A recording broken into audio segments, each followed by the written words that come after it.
Hello, I know games and I play games, and today we're doing a little rundown of the 25 Days of Roguelikes. So I'm gonna go through like my top 10 from it, since I feel like ranking all 25 might be a little lengthy, and you might not care as much. I guess to preface though, this is obviously less based on like how I felt about the games, how much enjoyment I feel like I would get from either the full release or from actually trying out the demo itself.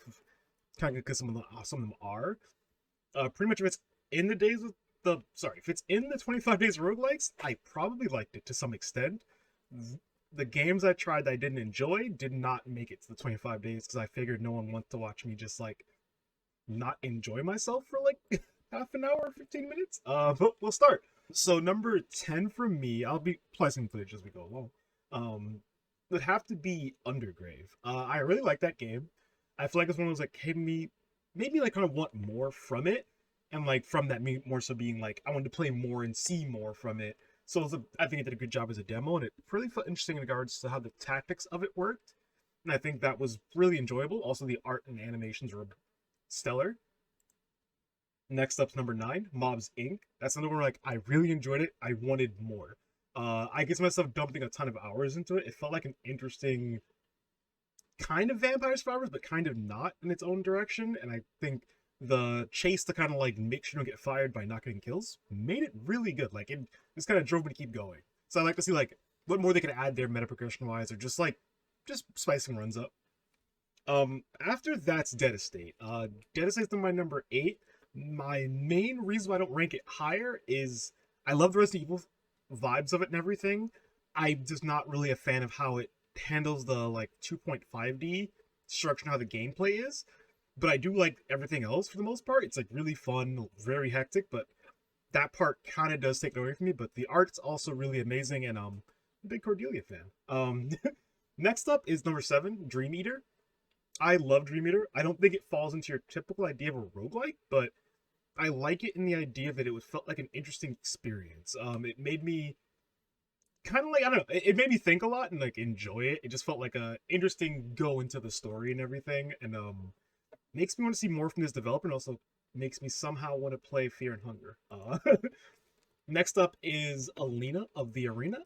It's me number 6. I really enjoyed this game.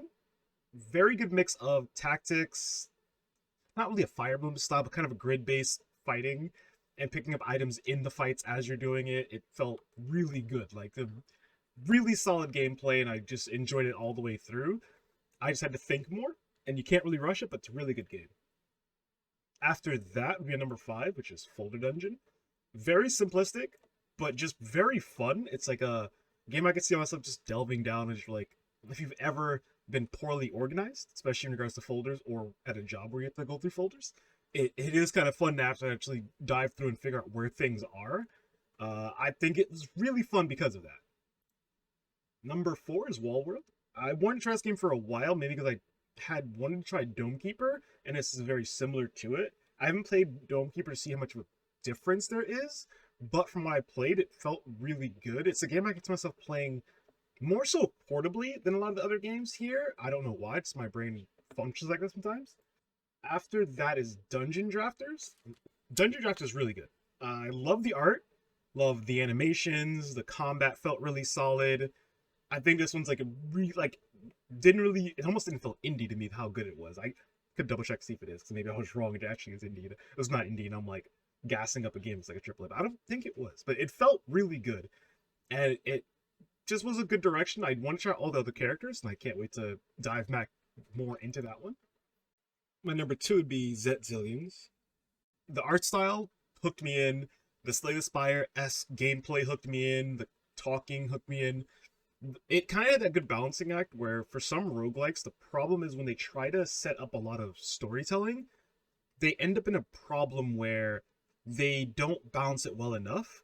So you end up reading a lot more than you want to, or they kind of don't have enough in it, but sometimes it works if the gameplay is good enough. Like, Slay Aspire is pretty much devoid of story, but the overall aesthetic and just diving you in works. For some games, you need a little more, but some you don't.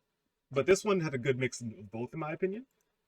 And then my number 1 is Slice and Dice. I actually ended up getting this on my phone after playing it, and I've dumped an enormous amount of hours into it since then. I don't even want to talk about it. I was able to clear I think the normal mode, easy, and heaven, I could not go past that difficulty. The normal mode is hard enough. The game is really hard, and some of the class synergies are really fun. The only problem I had that I run into is sometimes when you want to upgrade a class to level it up to the next tier, you might have to sacrifice skills that you don't want to.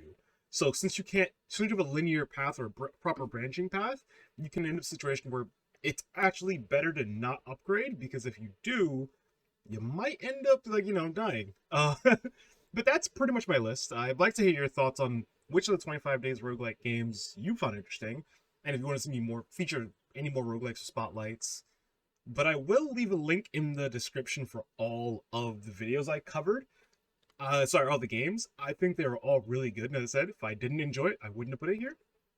The only caveat is I have to say Ultra Kill would have ranked higher, but it is not a roguelike. I don't know how. Someone pointed out to me that it's not a roguelike, and I guess I must have been searching itch.io at the time, and I found it, and I somehow thought, yeah, in my brain, roguelike. So technically, it was more like a 24 days of roguelikes, but I hope you guys can forgive me. But yeah, again, this is Gunther. See ya.